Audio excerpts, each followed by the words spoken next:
જય માતાજી। તો ચાલો આજે આપણે જાણીશું મસૂરની દાળના ફાયદા। મસૂરની દાળ સ્કિન માટે ખૂબ જ ઉપયોગી છે। તો આપણે મસૂરની દાળને પલાળી લેવાની છે। ચાલો 4 થી 5 કલાક પલાળીને રાખવાની છે। એક નાના કાચના બાઉલમાં મસૂરની દાળ 4 થી 5 ચમચી લેવાની છે। તેમાં પાણી ઉમેરીને દાળને પલાળી રાખવાની છે। હવે આ પલાળેલી દાળની આપણે સ્મૂથ પેસ્ટ બનાવવાની છે। સરસ સ્મૂથ પેસ્ટ તૈયાર થઈ જશે। હવે મિક્સર ઉપર આ મિક્સર જારને રાખીને આપણે 2 થી 3 મિનિટ બ્લેન્ડ કરી લઈશું।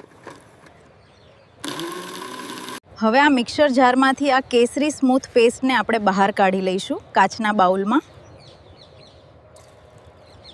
આ મસૂરની દાળમાંથી સ્મૂથ કેસરી ક્લીઝરનું મસાજ કરવાથી ટેનિંગ દૂર થાય છે અને સ્કિન ગ્લો કરે છે।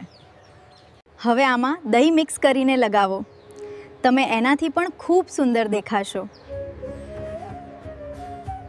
હવે આ પેસ્ટમાં આપણે 2 થી 3 ચમચી મધ એડ કરશું અને ચહેરા પર આ પેકને લગાવી 15 થી 20 મિનિટ સુધી રહેવા દઈશું અને પછી સાફ પાણીથી ચહેરો ધોઈ લઈશું। આ ફેસ પેક લગાવવાથી આપણી સ્કિન ટાઈટ થાય છે અને ડાઘ ધબ્બા દૂર થાય છે। તો તમે પણ ઘરે જરૂરથી આ ફેસ પેક બનાવી લગાવજો।